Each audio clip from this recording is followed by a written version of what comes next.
Заява генерального секретаря НАТО. President Zelensky, dear Volodymyr, it is important for me to be standing next to you today in Odessa, a city that has been under constant attack throughout Russia's war against Ukraine. Only this weekend, Russia attacked residential buildings and a hospital here with kamikaze drones.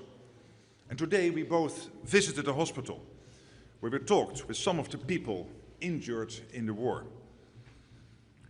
Just 2 days ago in Soemy, on Palm Sunday, the holiest day in the Christian calendar, 2 Russian ballistic missiles killed over 30 civilians, men, women, children.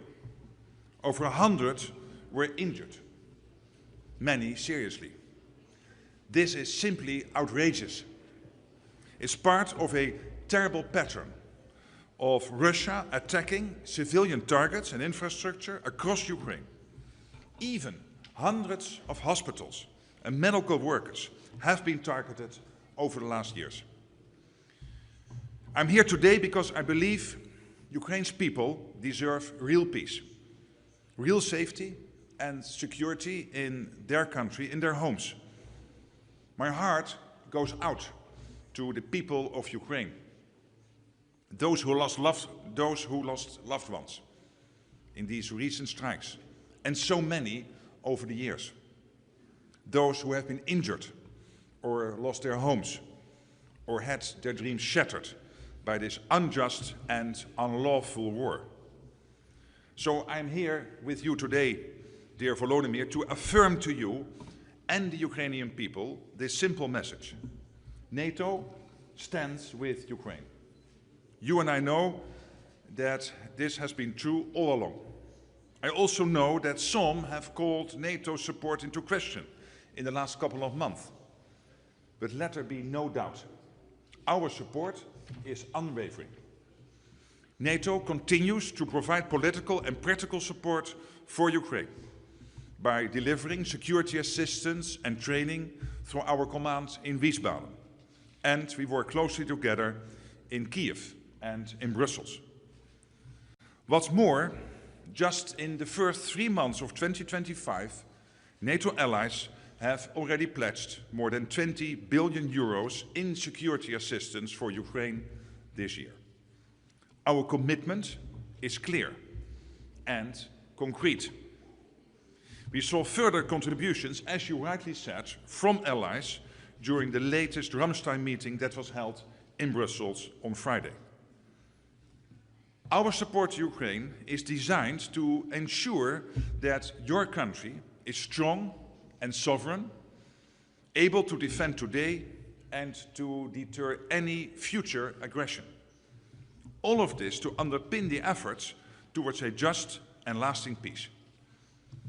Indeed, today we again spoke about the important talks that President Trump is leading with Ukraine as well as with Russia to try to end the war and secure a durable peace. These discussions are not easy, not least in the wake of this horrific violence, but we all support President Trump's push for peace.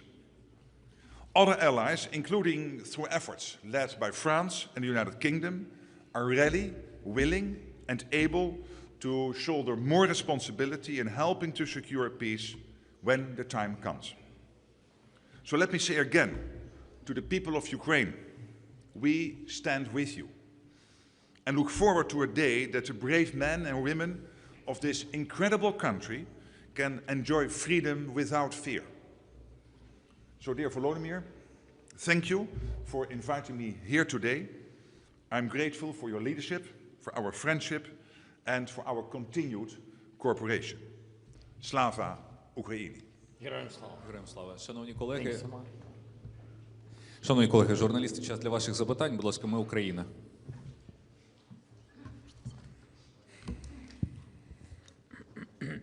Перепрошую, Олена Чернякова, ми Україна. I have one question for both, but in different forms. First of all, today Mr. Vitkov said that the peace agreement that is being discussed, as we understand, with Russia includes some 5 territories. There is no NATO. There is no 5 article. That's why I have different question to you. Mr. General Secretary, do you understand what Russian and American discussed about NATO without you, and what it means for NATO, for Ukraine, and for all the world? І, пане президенте, яка наша реакція? Про що йдеться, коли спецпредставник Вітков каже про якісь 5 територій, не буде НАТО, не буде 5-ї статті? Як ми на це відповідаємо? Дуже дякую. Let me first say that I want to commend President Trump for breaking the deadlock and starting these talks about peace in Ukraine. And I think this is important because we have seen so many people dying. We have seen so many cities being destroyed, the infrastructure having been targeted by the Russians. So I think this is an important effort.